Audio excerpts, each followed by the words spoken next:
Hi guys, welcome back to our channel Trading for Beginners. Today in this video, I'm going to show you how to receive dividend on Etoro. To do so, follow some simple steps with me. First of all, open your Etoro application or go to Etoro website from your browser. Then this type of interface will appear in your screen once you have logged into your account.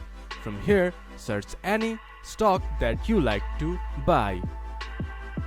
Buy the stock and keep it for a long time. Then it will eventually generate dividend for you.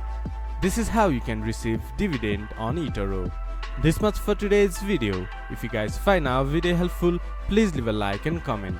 And do not forget to subscribe our channel and hit the bell icon. I'll see you guys again in our next video. Thank you for watching.